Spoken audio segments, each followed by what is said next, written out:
Good morning, students. Welcome to Shikara IS Academy. This is Raini, and we are going to start our daily news analysis. Yes, the Hindu, the Indian Express, Telangana Today, all the top news of 13 June with us. Newspaper is your Bible, is your best friend when it comes to your preparation for UPSC and state PCS. So without doing much delay, let's get started. The first article which we are talking about is related to your Trump tariffs and U.S. India trade agreement. So we have seen that be it from starting from 10% to 125%. US has put a lot of tariffs, be it on India, on China and rest of the countries. And this is not the way in which it should have been gone, because protectionism is one thing, but suddenly this tariff war is harming the economics of not only India but rest of the countries as well, and it is going to harm in the long run to the US as well. So this we have taken from the Hindu in GS paper 2, international relations. Okay, and what kind of relations that India and US is having because of this tariff war, let's discuss that. So although there is a standoff, there is a diplomatic standoff because of these tariffs which started from 10% and it's reached 135%. The reason with which US has given that, US is telling that we are having a $45 billion goods deficit. Okay, they are saying that we are in the trade deficit, but they are in the trade surplus, my dear students. They are in the trade surplus with India, almost $44 million goods deficit in US favor. Okay, they are affecting India, but they are favoring USA. So this is the whole scenario. Although US is saying that they are getting the burden of imports from India, but the scenario is just the opposite. And now their own firms, the own 5 firms in US, they have challenged the order of US President Donald Trump. They have said that these 5 firms, small firms, have said that this is not how it works, and it is hampering the economy conditions of US market as well. So it's not only harming the rest of the countries, but it is harming US as well. Going towards the next topic, urbanization and the challenges of ideal transit solution. Okay, urbanization is catering to the needs of people. Yes, a lot of people are migrating from villages to urban places. So this topic is related to that. This is taken again from your Hindu, and it is falling in your GS paper 1, which is urbanization.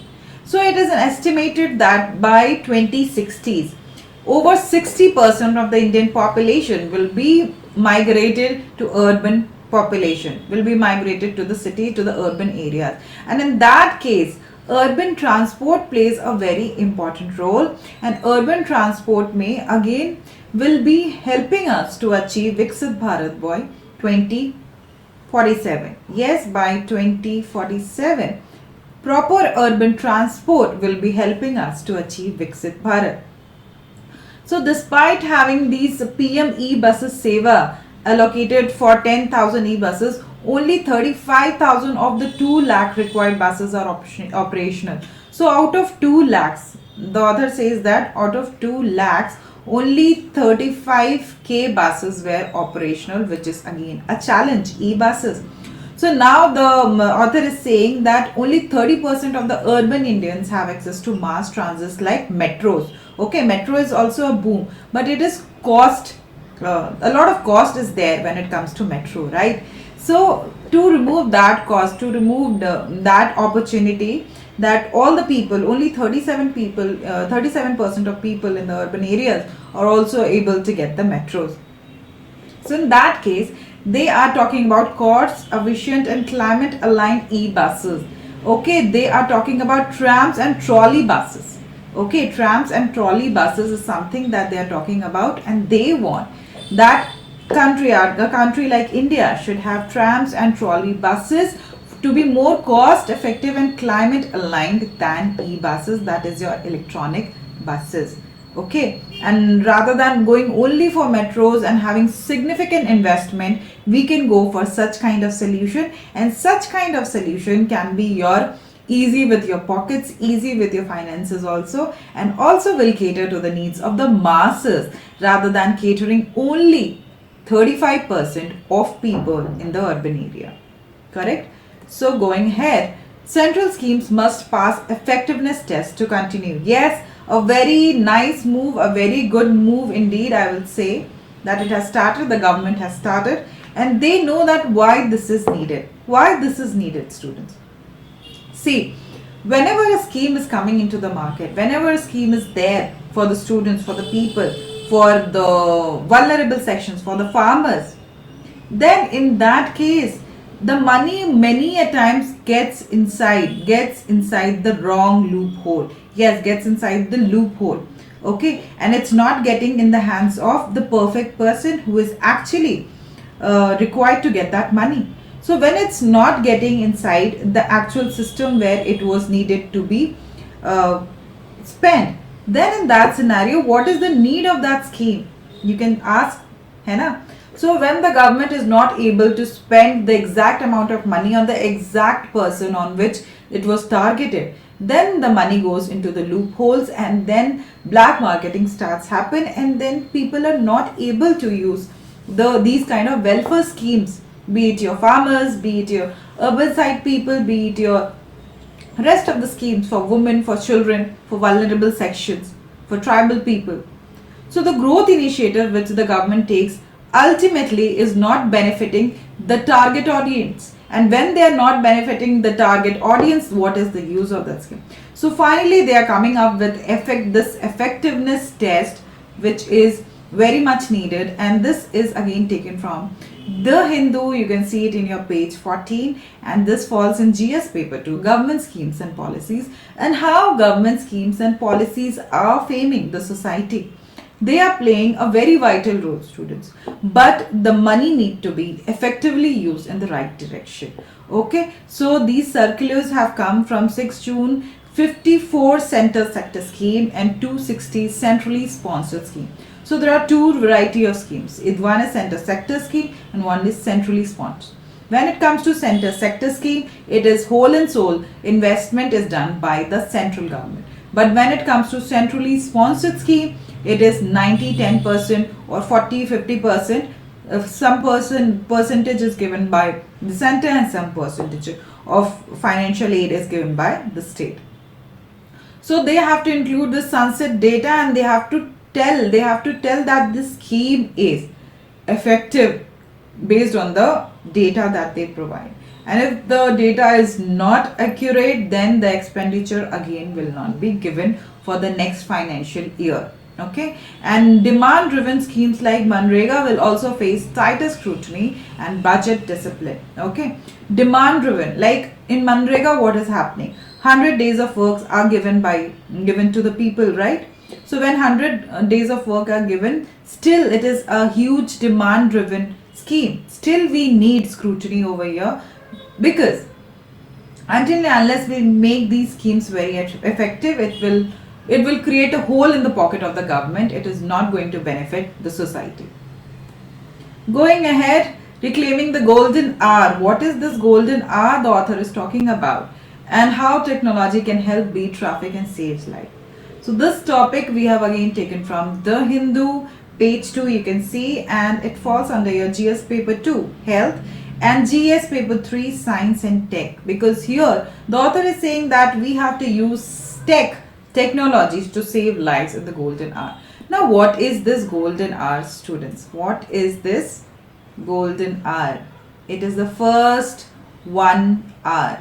Okay, it is the first 1 hour when the trauma happens, when the accident happens. Okay, suppose there is an accident happened somewhere and somebody got admitted in the hospital, and that person need to be taken to